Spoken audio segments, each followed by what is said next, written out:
कि आपको व्यवसाय या नौकरी अपनी कुंडली के आधार पर क्या निर्धारित करनी चाहिए। यदि आपकी कुंडली में बुध स्वराशि का अर्थात मिथुन या कन्या राशि का हो अथवा उच्च का हो तो आपको व्यवसाय में लाभ मिलेगा।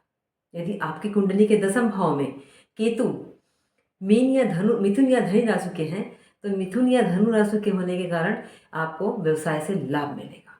आपको व्यवसाय करना चाहिए। दसम स्थान पर जो ग्रह होते हैं वो व्यक्ति के कार्यक्षेत्र को निर्धारित करते हैं।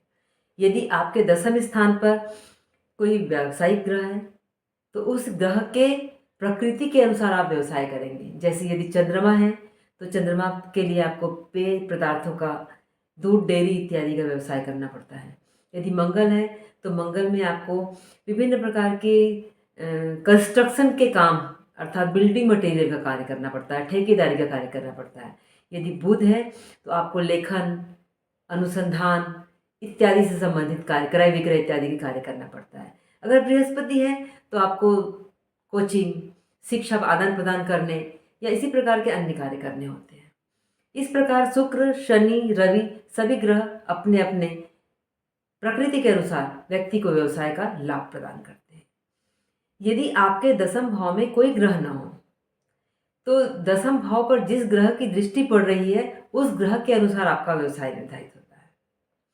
यदि दसम भाव पर किसी ग्रह की दृष्टि भी नहीं पड़ रही है, कोई ग्रह भी नहीं है, तो दसम भाव का जो स्वामी होता है जिसे आप दशमेश कहते हैं उसके अनुसार आपका व्यवसाय निर्धारित होता है। उदाहरण के लिए यदि आपका दशमेश धनु है, धनु राशि का स्वामी बृहस्पति है तो बृहस्पति की प्रकृति के अनुसार आपका व्यवसाय निर्धारित होगा। यदि आपका दशमेश शुक्र है तो शुक्र की प्रकृति के अनुसार अर्थात श्रृंगार की सामग्री साज सज्जा की सामग्री विलासिता की सामग्री के आधार पर आपका व्यवसाय निर्धारित होगा। दशमेश शनि होने पर शनि की प्रकृति क्या है, लोहा माइंस खदान तेल पेट्रोल डीजल मिट्टी तेल, इसके व्यवसाय आपको लाभप्रद होंगे। इसी प्रकार राहु केतु इत्यादि भी ग्रह इस भाव में अपनी प्रकृति के अनुसार व्यवसाय का लाभ प्रदान करते हैं। आपको व्यवसाय किस क्षेत्र में करना चाहिए इसके लिए आप अपनी कुंडली में दसम भाव में विराजमान ग्रह, दसम भाव में जिस ग्रह की दृष्टि हो, दशमेश जिस ग्रह के साथ युति में बैठा हो या दसम भाव का जो मालिक है दशमेश उसकी प्रकृति क्या है इसका निर्धारण करें और उसी के अनुसार आप व्यवसाय करना सुनिश्चित करें। इसके अलावा षष्ठम भाव को आपको नौकरी के लिए देखना होता है।